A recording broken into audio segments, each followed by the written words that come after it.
কৃষিকাজে অনেকে অতিরিক্ত কীটনাশক ব্যবহার করেন, মাটি ও পরিবেশের ক্ষতি করার কারণে কি গুনাহ হবে? কবর থেকে লাশ স্থানান্তরের পর বাড়িঘর তোলা কিংবা কৃষি কাজ করার অনুমোদন আছে কি নেই? প্রেসক্রিপশন ছাড়া অ্যান্টিবায়োটিক বিক্রি করেন, তাদের ইনকাম হালাল হবে কিনা?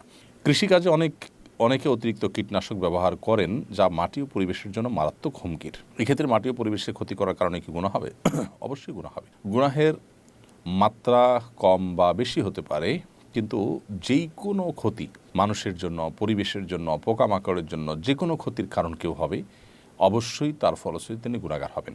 হ্যাঁ, কোন মাত্রার গুনাহের গুনাহগার হবেন সেটা ভ্যারি করবে ওই অপরাধের মাত্রার উপরে, ক্ষতির মাত্রার উপরে। অতিরিক্ত কীটনাশক ব্যবহার করে পরিবেশকে নষ্ট করে দেওয়া, মাটিকে নষ্ট করে দেওয়া, এটা আমাদের জন্য অনুচিত কাজ। যতটুকু না করলে নয় ততটুকু আমরা ব্যবহার করলাম। আর সবচেয়ে ভালো হয় যদি আমরা অর্গানিকের কাছাকাছি অন্তত থাকতে পারি, থাকার চেষ্টা করতে পারি। কারণ এই প্রকৃতিকে যত বেশি পরিবর্তন করে ফেলা হবে, এই বিকৃত প্রকৃতি এটা মানুষের মধ্যে চিন্তাগত বিকৃতিরও কারণ হয়। আজকাল নানা যে চিন্তাগত বিকৃতি আমরা দেখতে পাচ্ছি, বিকৃত খাদ্য, বিকৃত যে আপনার বিষয় আশা আছে, সেগুলোর একটা বড় প্রভাব কিন্তু এখানে আমাদের জীবনে পড়ে থাকে। কবর থেকে লাশ স্থানান্তরের পর পূর্বের কবরের স্থানে কিছু করা যাবে কি না? বাড়িঘর তোলা কিংবা কৃষি কাজ করার অনুমোদন আছে কি নেই?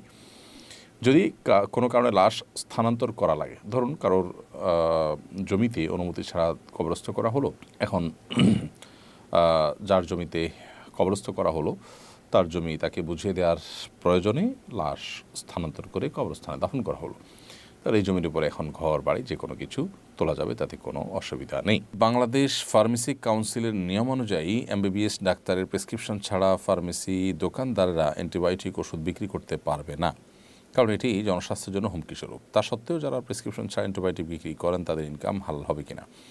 ইনকাম হালাল হয়ে যাবে, কিন্তু কাজটা অনুচিত হবে, সেটা দৃষ্টিকোণ থেকে একটি ছোট গুনাহ হবে।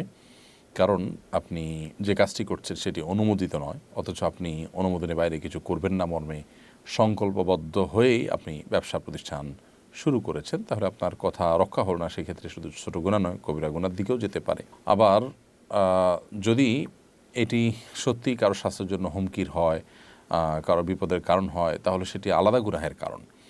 কিন্তু এর ফলশ্রুতিতে আপনার উপার্জন হারাম হবে না। উপার্জন হারাম হওয়ার জন্য সুনির্দিষ্ট ক্রাইটেরিয়া আছে, মানদণ্ড আছে, তার ভিত্তিতে উপার্জন হারাম হবে। আপনি যদি কারোর জিনিস চুরি করেন, ডাকাতি করেন, কোরআন হাদিসের সরাসরি নিষিদ্ধ কোনো কিছু করেন, তাহলে সেক্ষেত্রে সেটি হারাম উপার্জন হিসেবে বিবেচিত হবে। উপার্জন হালাল, কিন্তু এই হালাল উপার্জন করতে গিয়ে আপনি যদি রাষ্ট্রের কোনো আইন বা কোনো নিয়মকে লঙ্ঘন করেন, তো সে দৃষ্টিকোণ থেকে সেটাও নিষিদ্ধ। তবে সেটার নিষিদ্ধের যে মাত্রা, সেখানে হেরফের আছে। অর্থাৎ আল্লাহ সুবহানাহু ওয়া তাআলা সরাসরি নিষেধ করেছেন, সেই নিষেধাজ্ঞা অমান্য করা, আর রাষ্ট্র মানুষের কল্যাণে যে আইন করেছে, নিয়ম করেছে, যেটার সাথে কোরআন সুন্নাহর কোনো সংঘর্ষ নাই, সেটা লঙ্ঘন করা মাত্রা এক নয়। তবে এটি অপরাধ এবং গুনাহ অবশ্যই। একজন মুসলমান সেটি করতে পারেন না। ভালো মুসলমান হতে গেলে তিনি অবশ্যই এই সমস্ত অন্যায় থেকেও তাকে বেঁচে থাকতে হবে। এর একটা বিশেষ কারণ এটিও, যেটি বলছিলাম আমরা, যে একজন রোগী তার স্বাস্থ্যের জন্য এই ওষুধটি অনেক বেশি ক্ষতিকর হতে পারে, যেটা একজন ডাক্তার বা একজন চিকিৎসক আগপাজ বিবেচনা করে, পূর্বাপর বিশ্লেষণ করে, সার্বিক অবস্থার পর্যালোচনা করে তারপর তিনি প্রেসক্রিপশন লিখবেন, যেটা ডাক্তার না হলে সেটা সম্ভব নয়। অতএব মানুষের জন্য ক্ষতির কারণ হতে পারে এমন কোনো পদক্ষেপ করতে একজন ইমানদার সতর্ক থাকবেন। যদি ব্যাপারটা এমন হয় যে কারোর তেমন কোনো ক্ষতির কারণ হবে না, আপনি জানেন, এবং সত্যি ক্ষতির কারণ হয়ও নাই, তাহলে সেক্ষেত্রে সেটি আপনার জন্য মানুষের ক্ষতি সাধন করবার গুনাহগার হবেন না আপনি তার ফলে। কিন্তু এরপরও আপনি নিয়ম ভঙ্গন করেছেন, যে নিয়ম রক্ষা করবেন বলে আপনি প্রতিশ্রুতি দিয়ে ব্যবসা শুরু করেছেন, সেটি রক্ষা করতে পারেননি, এসব কারণে কিন্তু এটি গুনাহ থেকে মুক্ত নয়।